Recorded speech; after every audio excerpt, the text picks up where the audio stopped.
आइए डिस्टेंट कुछ इन्वर्स निकालने के कुछ और तरीकों पर बात करते हैं, कुछ और मैट्रिक्सों पे विचार करते हैं कैसे इन्वर्स निकालेंगे। हमारे पास मैट्रिक्स दी हुई है, matrix A is given as 1 3 2 7, find A inverse. ये मैट्रिक्स ए दे रखे, इसका ऑर्डर आपका 2×2 है, इसका हमने ए इन्वर्स निकालना है, उस मैट्रिक्स का इन्वर्स निकालना है। ये 2×2 ऑर्डर की स्क्वायर मैट्रिक्स है। अब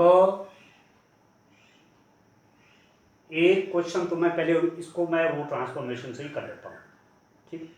नेक्स्ट क्वेश्चन जो मैं लूँगा वो मैं कॉलम ट्रांसफॉर्मेशन से उसको सॉल्व करूँगा, ठीक है ना। तो आप देखिए हमारे पास दिया हुआ है, तो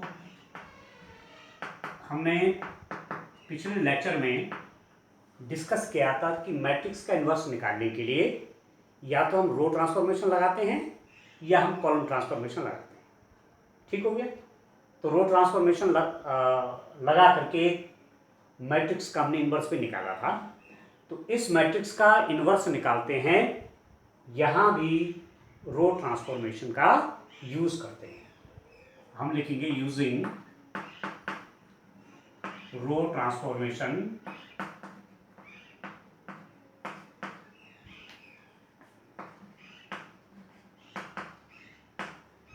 पंक्ति संक्रिया का प्रयोग करने पर, पंक्ति संक्रिया का प्रयोग करने पर, ठीक है।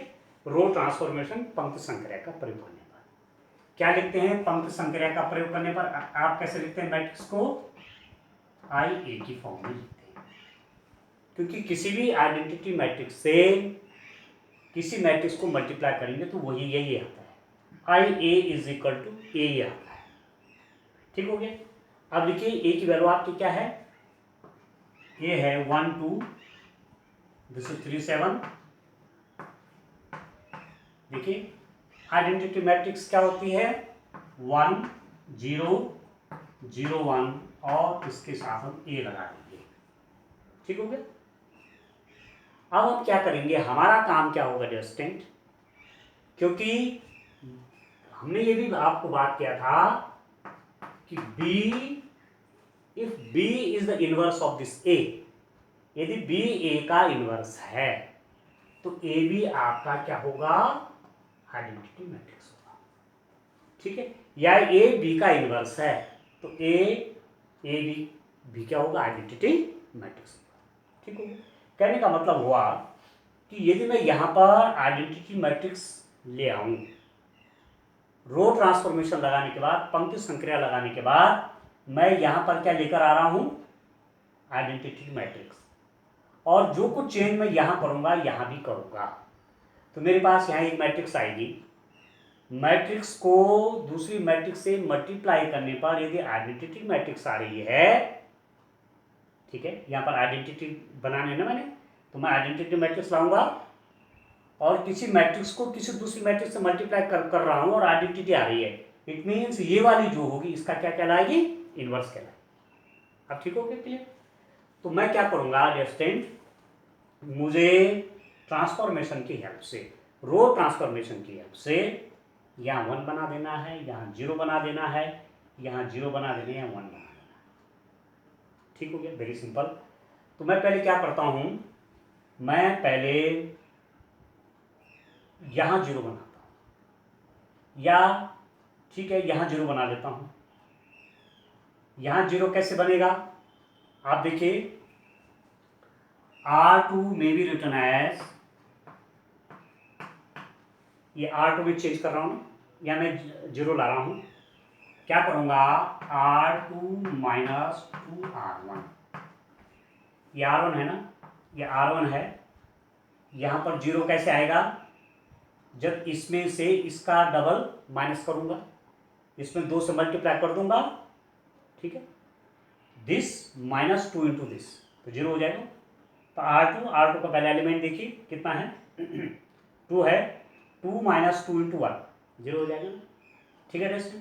तो देखिए पहली रो में आपको, पहली रो को आप अनचेंज रखेंगे, यहाँ भी पहली रो को आप अनचेंज रखेंगे, उसमें नहीं छेड़ेंगे।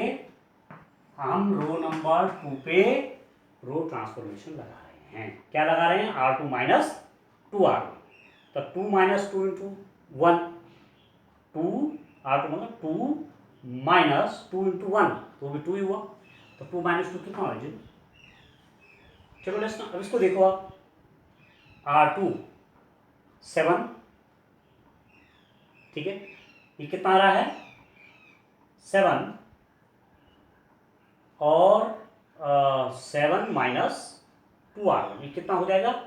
7, ठीक हो गया, 7 माइनस 2R1, 3 2 जा 6, ये हो गया 1,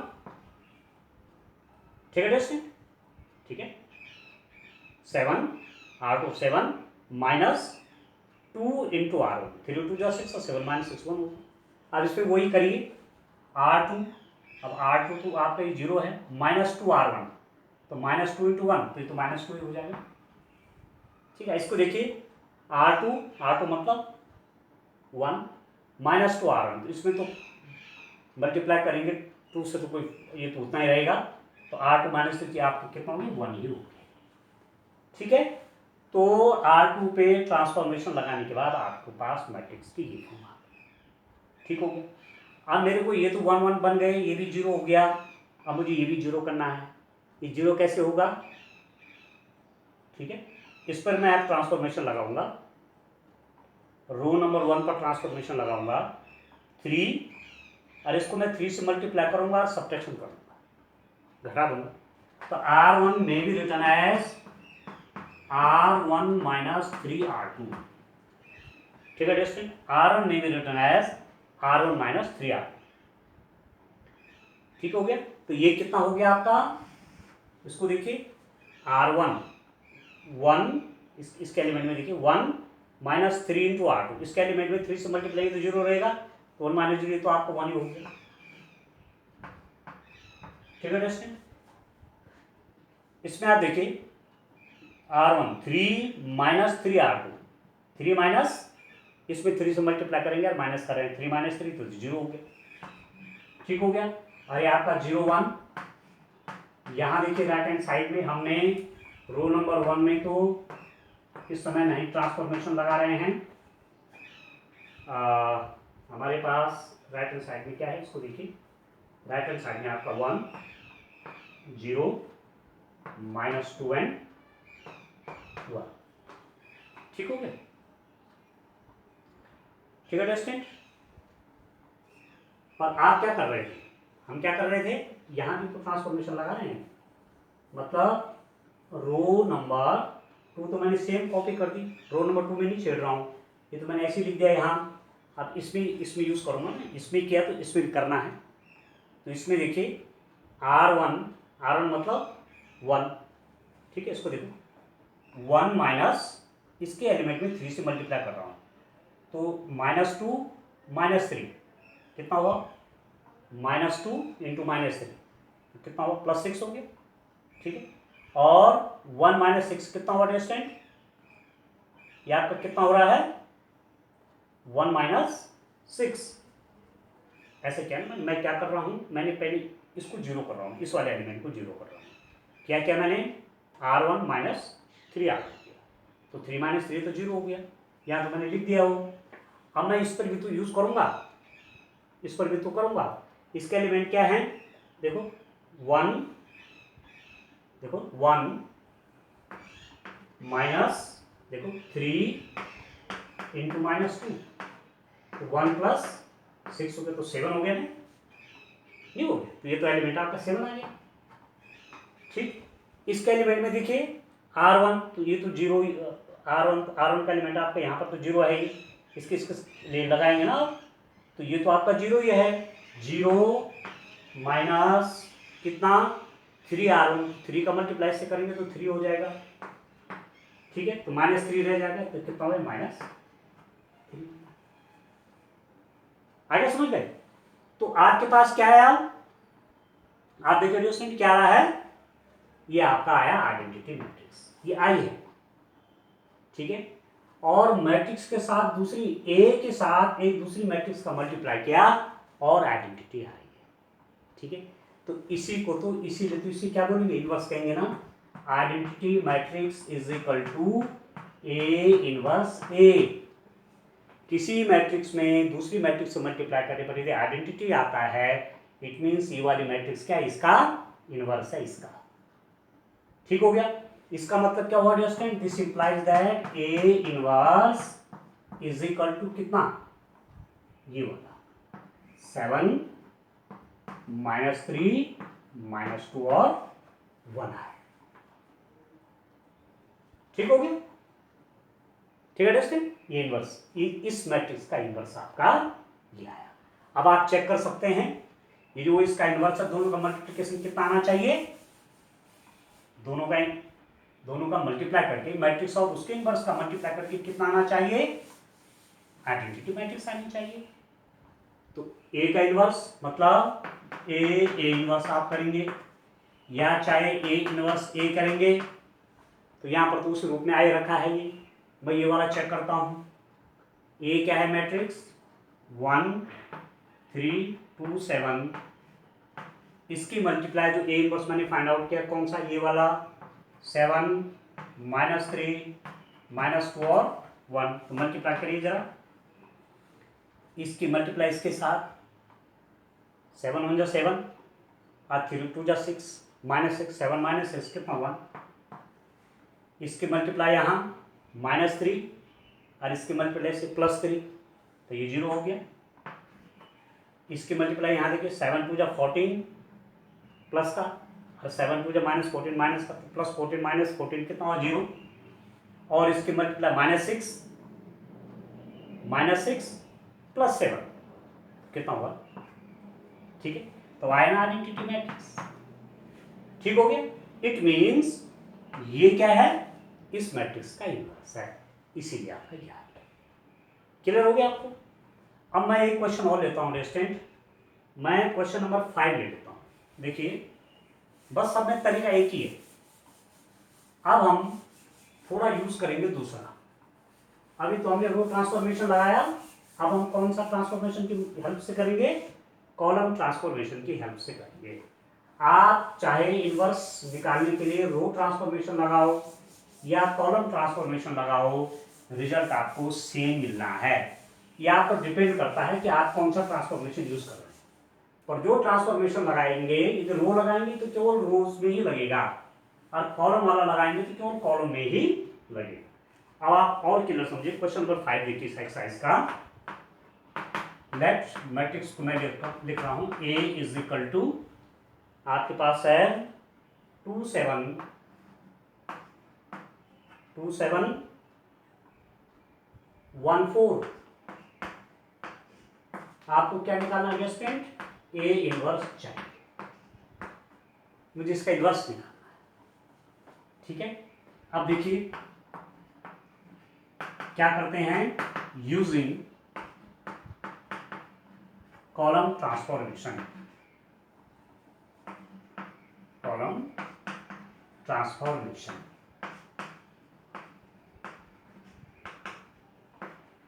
स्तंभ संक्रिया का प्रयोग करने पर, स्तंभ संक्रिया का प्रयोग करने पर, तो आप कॉलम ट्रांसफॉर्मेशन से सॉल्व करते हैं इसको, कॉलम ट्रांसफॉर्मेशन से ए का इनवर्स निकालते हैं, ठीक हो गया।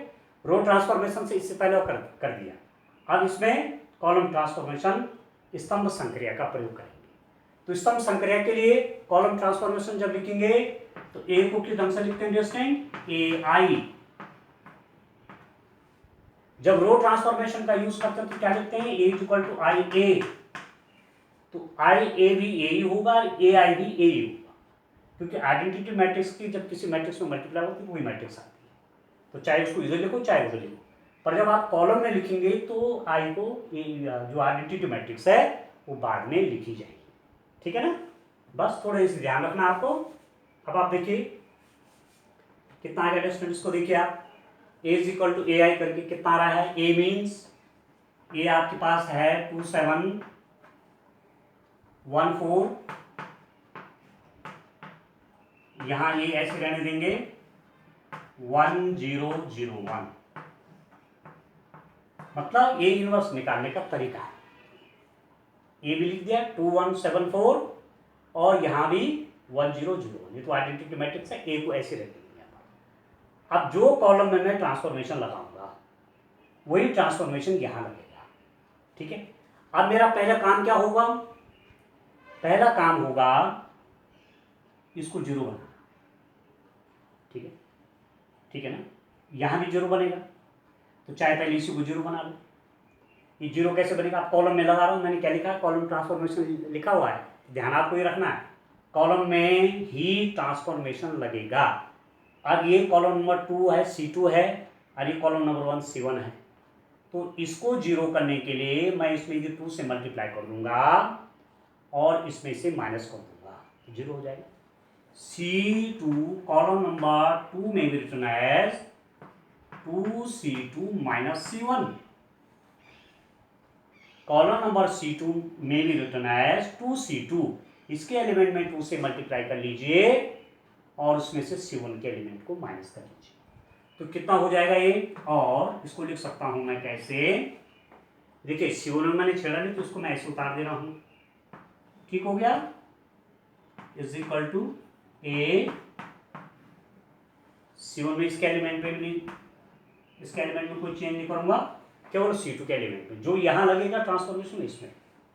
अब 2C2 2 इंटू 1 2 माइनस C1 ये, ठीक है, तो 2 माइनस 2 कितना हो जाएगा, 0। और इसका देखिए 2C2, ये C2 है ना, पहले एलिमेंट में लग गया, इसमें 2 से मल्टीप्लाई किया, इसमें से माइनस कर दिया, 2 से मल्टीप्लाई किया और उसको वो दैट माइनस दिस, और इसमें से भी 2 से मल्टीप्लाई करूंगा तो 4 2 जा 8 माइनस 7 तो कितना हुआ। अब इसके एलिमेंट देखिए आप, क्या कर रहा हूं, ट्वाइस इंटू दिस, तो ये तो आपका 0 ही रहेगा, माइनस 7 मतलब -1, ठीक है। इसके देखिए ट्वाइस C2 कितना हुआ, 2 इंटू 1 2 और माइनस 7 करोगे तो 0 होता आपका 2 यार, ठीक है दोस्तों। अब आप देखिए, अब मुझे क्या चाहिए, मुझे यहां पर क्या बनाना है, 0 बनाना है, ये तो करूंगा यहां पर 0 बनाऊंगा क्योंकि यहाँ 1 आना है, यहाँ 1 है, यहाँ 0 आ ही गया है, यहाँ भी 0 करना है। यहाँ 0 किसके मदद से होगा, अब C1 और C2 कॉलम में ही लगेगा, जो भी लगेगा, तो इसको और इसको इसकी मदद से 0 बनाना है, ठीक है। तो यदि मैं इसमें 7 से मल्टीप्लाई कर दूंगा, इसमें से माइनस कर दूंगा तो 0 हो जाएगा। मीन्स कहने का मतलब हुआ कि C1 में रिटर्न एज C1 माइनस, कैसे लिख रहा हूं, C1 को कैसे लिख रहा हूं, C1 minus 7C2, C1 minus 7C2 क्या मिलता है, देखिए just and this implies that, ये लिख सकते हैं आप, देखिए C1 में ट्रांसफॉर्मेशन लगा रहा हूँ, C2 में नहीं लगा रहा हूँ, तो C2 को तो मैं ऐसी कॉपी कर लूँ, ठीक है, यहाँ A आ गया और C2 में कोई चेंज नहीं होगा, -1 और 2 ही आपका रहेगा, केवल C1 में चेंज कर रहा हूँ। क्या चेंज हो रहा है C1 में, C1 देखिए ये है ना C1 माइनस 7C2, अब इसका एलिमेंट कॉलम नंबर 1 का है, C1 का है, C2 का है, तो पहले एलिमेंट ये है, पहले इन दोनों पे लगेगा, तो C1 2 माइनस 7C2, तो इसको 7 से मल्टीप्लाई किया तो 0 रहेगा। अब C1 कितना हो गया, ठीक है, तो इतना रहेगा 2, ठीक हो गया, ये तो आपका 2 ही रहेगा, ठीक है दोस्तों। C1 माइनस 7C2, तो 7C2 मतलब आप देखिए 7 से मल्टीप्लाई करेंगे 0 में तो 0 ही रहेगा, और 2 में से 0 को माइनस करूंगा तो 2 ही रहेगा, ठीक। इसमें आप देखिए, इसमें कैसे हो रहा है, C1 मतलब 7 माइनस 7C2, इसके साथ 7 का मल्टीप्लाई, तो 7 हो गया और 7 में से 7 गया तो 0 हो गया, ठीक है। अब इसका एलिमेंट देखिए आप, ये है ना, ये C1 माइनस 7C2, अब देखो C1 मतलब 1 माइनस 7C2 कर दो -1, ठीक है, तो ये कितना हो जाएगा, 1 + 7 तो कितना होगा, 8 आ गया, 8 आ गया आपका, ठीक। अब इसका देखिए C1 C1 इसका इसमें लगेगा ना, तो C1 मतलब 0 माइनस 7 इंटू C2, C2 मतलब 2, ठीक है। तो ये कितना हो गया, -14 हो गया, तो ये आपका एडजस्टमेंट -14। आप समझ रहे हैं क्या कर रहा हूं, क्या किया, ये लगाओ ना इस पे ए, जो मैंने यहां इस पे लगा दिया, इस पे लगा के तुम्हारे यहां ले आया उसको, ठीक है। अब इस पर भी तो लगना है क्या, C1 माइनस 7 C2, तो C1 ये एलिमेंट है ना, इसका इसके साथ लगेगा, इसका इसके साथ लगेगा, तो C1 मतलब 1 माइनस 7 इंटू C2, तो 1 माइनस 7 इंटू -1, तो +8 हो गया, और 0 माइनस 7 इंटू 2, तो -14 1। अब आपको क्या करना है, ये ठीक है, 0 हो गया, 0 हो गया, या 1 हो गया, यहाँ 1 चाहिए। यहाँ 1 कैसे होगा डिस्टेंट, यहाँ 1 होगा जब मैं कॉलम नंबर 1 में 2 से डिवाइड करूंगा, मैं रो में नहीं करूंगा, क्योंकि कॉलम ट्रांसफॉर्मेशन हमने शुरू में लिखा था यूजिंग कॉलम ट्रांसफॉर्मेशन, और उसी के हिसाब से ये लैंग्वेज लिखी हुई है। तो यहाँ पर 1 चाहिए, तो इस कॉलम नंबर 1 में मैं 2 से डिवाइड करूंगा, या आप कह सकते हो 1/2 से मल्टीप्लाई करूंगा।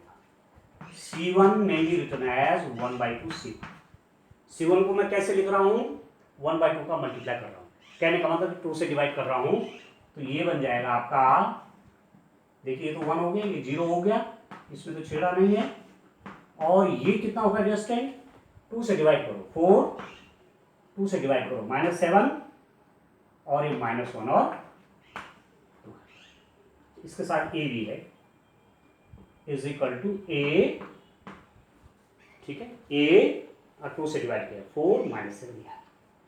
अब आपके पास यहां पर क्या हुआ, A into some, A into A matrix, matrix A into another matrix is equal to identity matrix. अब आइडेंटिटी आ गई, दो मैट्रिक्स का मल्टीप्लाई, इसका मतलब ये इसका इनवर्स हो जाएगा, ठीक है, ये तो हमने पढ़ा है। तो इसका मतलब क्या हुआ डिस्टेंट, आपको आपके पास आ गया यहां पर, दिस इंप्लाइज दैट, आपके पास क्या बना, I is equal to A inverse.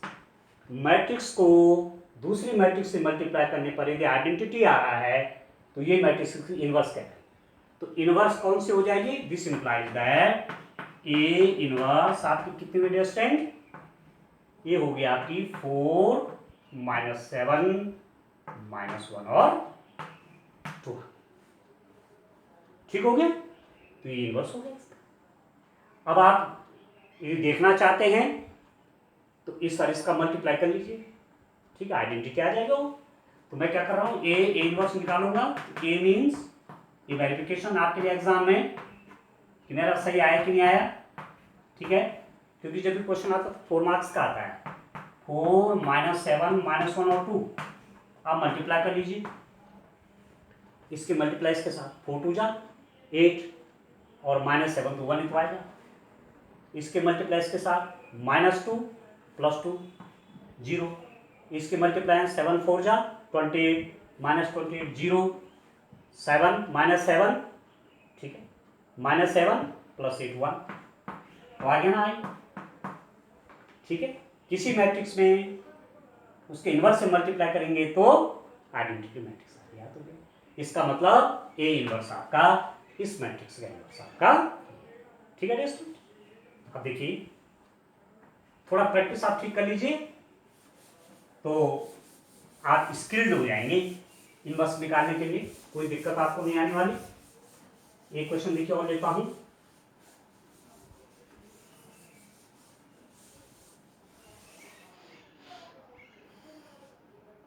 देखिए दोस्तों,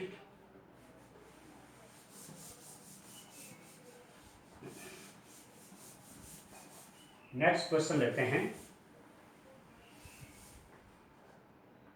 क्वेश्चन नंबर 8 देखिए आप, क्वेश्चन नंबर 8, लेट मैं कहता हूं बी ले लेता हूं इसको, बी मैट्रिक्स आपके पास क्या है, 4 3 5 4, you have to find what, B inverse distant आपको लिखा, मैट्रिक्स आपके क्वेश्चन नंबर 8 देख रहा हूं, 4 3 5 4, ठीक है, 4354। ठीक है स्टूडेंट, 4534 ये आपका क्वेश्चन नंबर 8 है। इसका बी इनवर्स है, इसका इनवर्स निकालना। अब मैं वही करता हूं, दो क्वेश्चन मैंने रो ट्रांसफॉर्मेशन से करे, इसको मैं रो ट्रांसफॉर्मेशन से कर लेता हूं। ठीक है, ठीक है स्टूडेंट, दो क्वेश्चन हमने कॉलम ट्रांसफॉर्म रो ट्रांसफॉर्मेशन से किए और एक क्वेश्चन आपका कॉलम ट्रांसफॉर्मेशन लगा के किया। तो इसको भी कॉलम ट्रांसफॉर्मेशन से कर लेते हैं यूजिंग कॉलम ट्रांसफॉर्मेशन।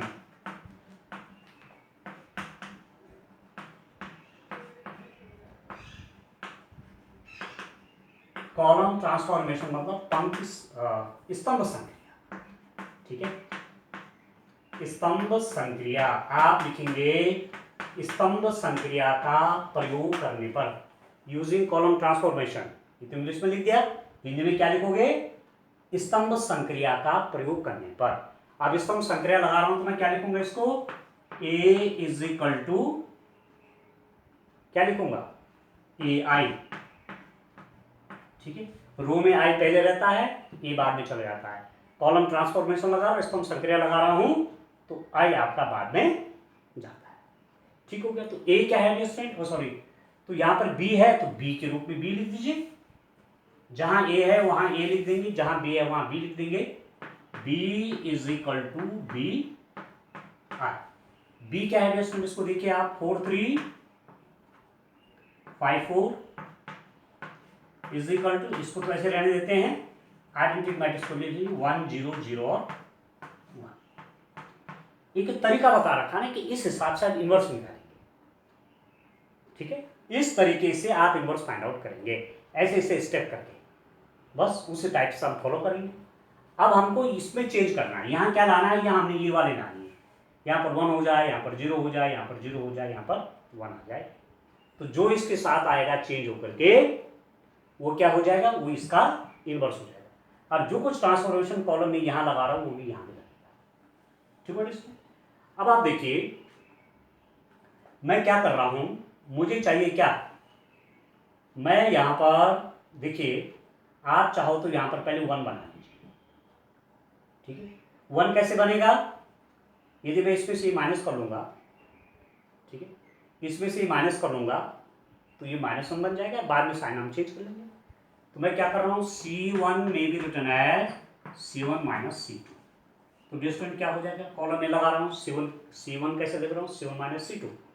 तो दिस माइनस दिस कितना हो जाएगा? ये -1 हो जाएगा, और दिस माइनस दिस कितना? ये भी -1। ठीक हो गया ना? दिस माइनस दिस ये लिख दिया, दिस माइनस दिस ये लिख दिया, और ये C2 आपको, C2 में हमने नहीं छेड़ा, B इसको कैसे लिख रहे हैं? दिस माइनस दिस, तो ये आपका 1, दिस माइनस दिस ये आपका -1, और इसको हमने ऐसे ही रेंडलेस में चेंज किया। ठीक है स्टूडेंट, अब आप क्या करेंगे? यहां मुझे क्या चाहिए? यहां 0 कर लो। 0 कैसे होगा? ये 5 0 कैसे बनेगा? यदि मैं इसमें 5 से मल्टीप्लाई कर दूंगा और यहाँ ऐड कर दूंगा। ठीक है, क्या करूंगा? इसमें 5 से मल्टीप्लाई किया और यहाँ उसको ऐड कर दिया, प्लस कर दिया। C2 में भी रिटर्न है C2 प्लस 5C1। C2 में भी रिटर्न है C2 प्लस 5C1। क्या है स्टूडेंट? देखिए, और ये आपका क्या बन जाएगा? मैं C2 पे लगा रहा हूं तो C1 में ऐसे ही लिख देता हूं, -1 B 1 -1 0 1। ठीक है, केवल मुझे C2 पे लगाना है। C2 इसमें लगेगा ना, 5 प्लस 5C1, 5 माइनस 5 तो 0 हो गई। ठीक है, C2 4, देखो 4 C2 माइनस, इसमें 5 से मल्टीप्लाई करूंगा तो -5 प्लस 4 तो -1 आ जाएगी। नहीं आ रहा? देखिए क्या कर रहा हूं, क्या कर रहा हूं मैं? इसमें इसको 5 से मल्टीप्लाई करने पर ऐड कर रहा हूँ, तो 4 प्लस 5 इंटू -1, तो 4 माइनस 5 क्या -1। अब इसमें करिए वही C2 मतलब 0 प्लस 5, 0 प्लस 5 C1, तो 0 प्लस 5 इंटू 1 5 ही तो हुआ, ठीक है। C2 में इसको C1 हमने वैसे उतारा, C1 वैसे हमने कॉपी कर दिया। C2 में जो चेंज करना है, जो मैंने चेंजेस यहाँ किए वही चेंजेस यहाँ पर होंगे। C2 ठीक हो गया, इसमें इसको इसकी मदद से दिस प्लस 5C1, तो 0 प्लस 0, अब इसमें देखो इसमें 5 से मल्टीप्लाई हो रहा है, यहाँ ऐड हो रहा ना, तो 0 प्लस 5 तो 5 हो जाएगा। और इसमें क्या कर रहा हूँ, दिस C2 मतलब 1, ठीक है, 1 प्लस 5 इंटू -1, ठीक है। C2 में इसमें 5 से मल्टीप्लाई कर रहा हूँ, तो 5 इंटू -1 तो कितना हो गया, तो -5 हो गया, और +1 कितना हो गया स्टूडेंट, -4 हो गया, -4 हो गया, ठीक हो गया स्टूडेंट। अब कितना आ रहा है, अब आप सिंपल इसको अभी देखिए, आप एक चीज और करना है, अभी हमारे पास ये काम और रहेगा। अभी मुझे यहाँ भी 0 करना है, तो -1 है ना, तो कैसे 0 होगा आप देखिए, यदि मैं इसमें से इसको सब्ट्रैक्शन कर लूँगा, ठीक है, C1 may be written as C1 minus C2, C1 may be written as C1 minus C2, this minus this तो -1 रहेगा, इसमें से माइनस होगा, और इसमें से माइनस होगा तो कितना होगा स्टूडेंट, -1 माइनस माइनस का प्लस हो गया वो, तो -1 + 1 0 हो गया, और 0 इसमें तो मैंने छेड़ा नहीं था। बी C2 में छेड़ नहीं रहा हूँ, 5 - 4, इसको देखिए क्या कर रहा हूँ, C1 - C2, 1 - 5 - 4, ठीक है, दिस माइनस दिस, तो -1 -4 +3, ये 3 आ गया, ठीक है स्टूडेंट। अब आप देखिए यहाँ पर +1 चाहिए, यहाँ पर -1 चाहिए, तो C1 में भी रिटर्न एज -1 C1 एंड, ठीक है, एंड C2 में भी रिटर्न एज -1 C2, ठीक है। C1 में -1 से मल्टीप्लाई करूंगा और C2 में भी -1 से मल्टीप्लाई करूंगा, तो कितना हो जाएगा, C1 में -1 से मल्टीप्लाई करूंगा तो 1 0 बन जाएगा, ठीक है, और C2 में किससे मल्टीप्लाई करूंगा, -1 से, क्योंकि मुझे +1 चाहिए, तो 0 1 = B। इसको देखिए डिस्टेंट क्या कर रहा हूं, C1 में -1 से मल्टीप्लाई कर रहा हूं, तो ये कितना हो जाएगा, 4 - 3, और यहां भी -1 से मल्टीप्लाई कर रहा हूं, तो -4 और -5 और +4, ठीक है। अब आपके पास एज रिजल्ट क्या है लास्ट में, आपके पास जो आ रहा है देखने के लिए वो क्या आ रहा है, देखिए आप देखिए कि मैट्रिक्स, एक मैट्रिक्स में ये तो आई हो गया, आई, ये तो आइडेंटिटी मैट्रिक्स हो गई ना, बी, और किसी मैट्रिक्स में दूसरी मैट्रिक्स से मल्टीप्लाई करके आइडेंटिटी दे रहा है, तो बी इनवर्स तो है वो तो इसका इनवर्स है, मैट्रिक्स में दूसरी मैट्रिक्स से मल्टीप्लाई क्या है, आइडेंटिटी मैट्रिक्स आई, इसका मतलब बी इनवर्स क्या हो जाएगा डिस्टेंट आपका, 4 -3 -5 और 4 -3 -5 और 4, ये आ गया इसका इनवर्स, इसका इनवर्स ये आ गया। अब आप मल्टीप्लाई करना चाहो तो देख लीजिए, बी इनवर्स वेरिफिकेशन, एग्जाम में सीधे आप रफ में देख लेंगे कि मेरा क्वेश्चन सही आया कि नहीं आया। 4 3 5 4 में बी इनवर्स से मल्टीप्लाई करिए, 4 -3 -4 -5 4, तो कितना हो गया ये, 4 4 जा 16 +16 -15 to 1, this into this, -20 +20 0, this into this, 12 minus 12 0, this into this minus 15, ठीक है। इसको देखिए, इसके मल्टीप्लाई इसके साथ, भाई इसके मल्टीप्लाई इसके साथ करी तो 12 माइनस 12 0 हो गया, इसके मल्टीप्लाई इसके साथ माइनस 15 प्लस 16 1, आ गया ना, आ गया आइडेंटिटी मैट्रिक्स। इसका मतलब ये इसका क्या है, इनवर्स। और आप ये भी कह सकते हैं कि इसका इनवर्स ये है, इसका इनवर्स ये है, ठीक है ना। इसका इनवर्स ये है, इसका इनवर्स ये है, तो बी इनवर्स आपका निकल गया जस्ट, इस मैट्रिक्स का आपका इनवर्स। तो ठीक है ना आसान। ध्यान ये रखना है कि कौन सा ट्रांसफॉर्मेशन लगा, कॉलम ट्रांसफॉर्मेशन की हेल्प से इनवर्स निकाल रहा हूं या रो ट्रांसफॉर्मेशन की हेल्प से इनवर्स निकाल रहा हूं। यदि रो ट्रांसफॉर्मेशन लगा रहा हूं तो रो पे ही लगेगा, और कॉलम ट्रांसफॉर्मेशन लगा रहा हूं तो कॉलम ही लगेगा। बस ये ध्यान रखना है, मिक्स नहीं करना है, कुछ रो पे लगाओ कुछ कॉलम पे, ऐसा नहीं करना है। ठीक हो गया। अब आप देखिए एक क्वेश्चन में इसका और देखता हूं।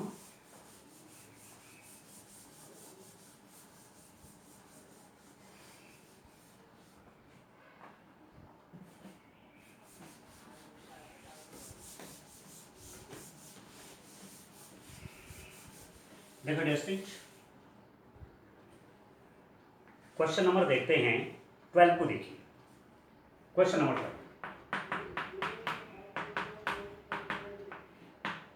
Late A is equal to, matrix है हमारे पास, क्वेश्चन नंबर 12 है 6 -2 -3 और 1। आप लिखेंगे फाइंड A इनवर्स, इसका इनवर्स निकालिए। ठीक है दोस्तों। अब आप देखिए कि कोई भी ट्रांसफॉर्मेशन लगाए, ठीक है, मैं कर रहा हूं यूजिंग रो ट्रांसफॉर्मेशन। क्या लगा रहा हूं, पंक्ति संक्रिया का प्रयोग करने पर मैं रो ट्रांसफॉर्मेशन लगा रहा हूं। ठीक हो गया। तो मैं क्या लिखूंगा, A is equal to I A. Row transformation के लिए ऐसे लिखेंगे, कॉलम ट्रांसफॉर्मेशन के लिए पहले बाद में हो जाएगा। तो A आपका कितना हो गया, 6 -2 -3 1, I मीन्स क्या होगा डिस्टेंट 1 0 0 1 और मतलब इनवर्स निकालने का एक तरीका है जो कि आपको फॉलो करना है। दो तरीके, एक उधर जब एडजॉइंट की मेथड से, डिटरमिनेंट की मेथड से उधर निकालते हैं, वहाँ भी इनवर्स निकलता है, तो वो तो जब डिटरमिनेंट का चैप्टर पढ़ाएंगे वहाँ बताएंगे। ठीक है, ये इस एक्सरसाइज में है, आपको मैट्रिक्स में ही ट्रांसफॉर्मेशन लगा के इनवर्स फाइंड आउट करना है। अब इसको आप देखिए, मैंने रो ट्रांसफॉर्मेशन की बात की। यदि मैं क्या करूं, यदि मैं लिखूं कि C1 may be written as C1 plus 2 C2, देखिए ये तो फिर कॉलम हो जाएगा ना, रो का लिखिए, R1 may be written as R1 plus 3R2। R1 में मैं 3R2 को कर रहा हूं, ठीक, या R2 पे लगा लीजिए। यदि आप यहाँ 0 करना चाहते हैं, देखिए ना इंटरेस्टिंग बात, करना क्या चाहते हैं आपको यहाँ 0 चाहिए। 0 कैसे होगा, इसको मैं 3 से मल्टीप्लाई करूंगा और इसमें ऐड कर दूंगा, मीन्स R2 में भी written as 3R2 plus R1। R2 को कैसे लिख रहा हूं, R2 में 3 से मल्टीप्लाई कर रहा हूं और उसको R1 में ऐड कर रहा हूं। तो आप देखिए R1 में तो मैंने छेड़ा नहीं, इसको तो मैं ऐसे रहने दे रहा हूं, यहाँ भी R1 में नहीं छेड़ूंगा मैं, मुझे केवल R2 में ही चेंजेस करने हैं इसके हिसाब से। R2 में भी रिटर्न एज 3R2, ठीक है। अब इसमें लगेगा ऐसे में ना, इसके एलिमेंट, इसके इसमें और इसके इसमें लगेगा। ठीक हो गया, 3R2 मतलब 6 और ये तो -6 हुआ और इसमें +6 तो 0। ठीक, इसमें देखिए 3R2, 3 का मल्टीप्लाई क्या है और ये कर दिया तो 0 आ गया। ठीक, इसमें आप देखिए 3R2 3 से मल्टीप्लाई किया इसमें तो ये 0 ही रह गया। ठीक है 1, इसमें 3 से मल्टीप्लाई किया 3 प्लस 0 तो 3 हो गया। अब इसमें आप देखिए बड़ा इंटरेस्टिंग है नोट करने के लिए। इसमें आप क्या देख रहे हैं कि R2 रो नंबर 2 के सारे एलिमेंट 0 हो गए। और जब मैंने वहां पढ़ाया था इनवर्स फाइंड आउट करने के लिए कि the inverse of A matrix does not exist if 1 रो और 2 रोज एलिमेंट्स आर कंप्लीटली 0। किसी मैट्रिक्स का व्युत्क्रम नहीं निकलता, किसी मैट्रिक्स का इनवर्स नहीं निकलता, किसी मैट्रिक्स का व्युत्क्रम कब नहीं निकलता, यदि उसकी कोई एक रो या कोई एक कॉलम या कोई 2 रो या कोई 2 कॉलम के एलिमेंट सब क्या हो जाए 0 हो जाए। अब इसके देखो, इसके रो नंबर 2 क्या हो जाएगा, सारे एलिमेंट क्या हो गए 0 हो गए। इसका मतलब इसका इनवर्स संभव नहीं है। आप लिख देंगे सिंस, आप लिखेंगे A inverse does not exist. क्यों एग्जिस्ट नहीं कर रहा है, क्यों एग्जिस्ट नहीं कर रहा है? सीज the elements of the second row, elements of second row of this matrix are zeros. मतलब इस मैट्रिक्स के व्युत्क्रम का अस्तित्व नहीं है। आप लिखेंगे ए के व्युत्क्रम का अस्तित्व नहीं है,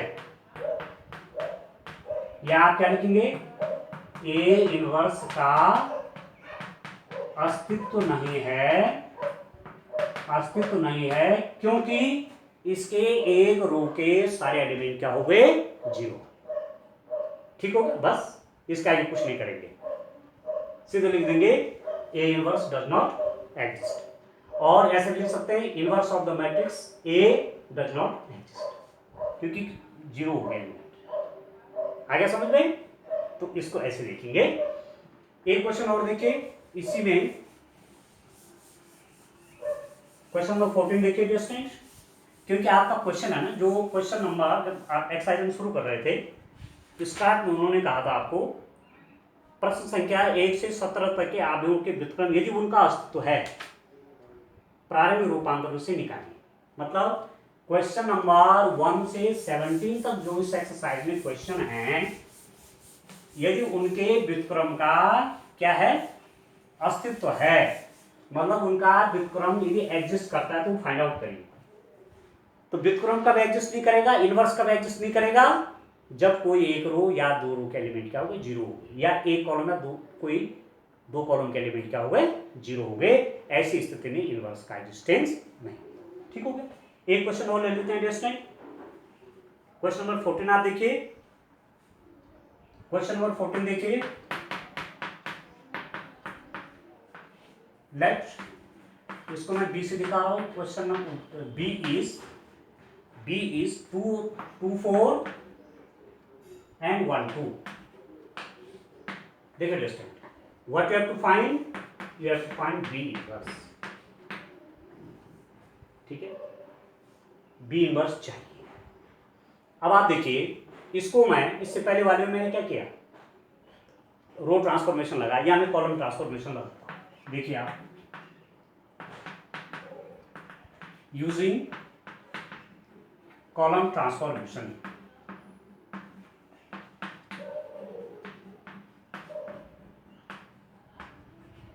कॉलम ट्रांसफॉर्मेशन लगाऊंगा तो मेरे पास क्या होगा dear student, b is equal to B ऐसे। ठीक है, जब रोल कर रहा था तो आई बी करता, कॉलम कर रहा हूं तो बी ऐसे लिखेंगे। बी क्या है आपके पास, b इज 2 4 एंड 1 2, b 1 0 0 और ठीक हो गया। बी आपका 2 4 1 2 और ये आपका यूनिट आइडेंटिटी मैट्रिक्स है। ठीक हो गया। मैं कॉलम ट्रांसफॉर्मेशन लगा रहा हूं, स्तंभ संक्रिया का प्रयोग कर रहा हूं। ठीक है दोस्तों। अब आप देखिए, मैं C1 को यदि लिखता हूं, मैं C2 को यहां पर, कहां पर, यहां पर 0 बनाता हूं। देखिए अब मैं कॉलम पे लगाऊंगा ना, मुझे यहाँ 0 चाहिए। 0 कैसे आएगा? यदि मैं इसमें 2 से मल्टीप्लाई कर दूंगा और इसमें सब्ट्रैक्शन कर दूंगा, ठीक है। मीन्स C2 में be written as 2C2 minus C1।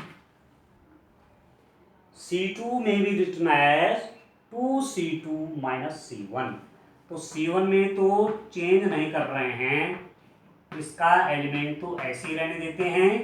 यहाँ भी C1 में कोई चेंज नहीं है, इसको तो ऐसे कर देते हैं। केवल C2 के एलिमेंट में चेंजेस कर रहे हैं। C2 में लगा रहा हूँ ट्रांसफॉर्मेशन। क्या है C2 में ट्रांसफॉर्मेशन?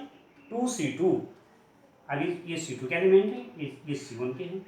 आज C2 और C1 में हो रहा है ना, C2 में लगा रहा हूँ C1 की हेल्प से, तो इसके एलिमेंट में इसकी हेल्प से, तो इसका इसके साथ होगा 2C2, तो 2 इंटू 2 माइनस 7 मतलब 2, तो 0। और इसमें देखिए 2C2, अब इसका इसके साथ होगा ना, इसका इसका इसके साथ, इसका इसके साथ, इसका इसके साथ कॉलम में, तो 2C2 मतलब 2 2 जा 4 माइनस 7 मतलब 4, तो आगे नहीं 0। ठीक, इसमें देखिए इसके एलिमेंट का 2C2, अरे तो 2 का मल्टीप्लाई हो तो उतना रहेगा, माइनस 7 मतलब माइनस 1 होगा। इसमें आप देखिए 2C2 का मल्टीप्लाई यहाँ और माइनस 0 करेंगे तो ये तो आपका 2 ही रहेगा।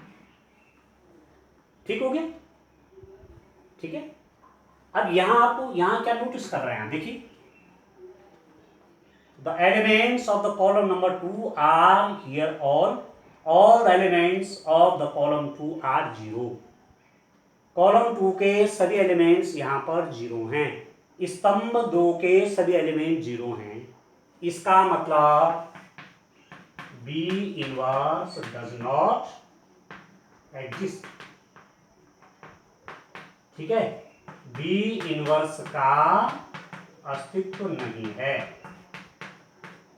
या कह सकते हैं B के व्युत्क्रम का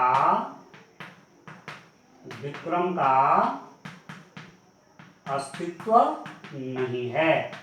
कारण लिख सकते हैं, क्यों? क्योंकि कॉलम नंबर 2 के सभी एलिमेंट क्या निकल गए? 0।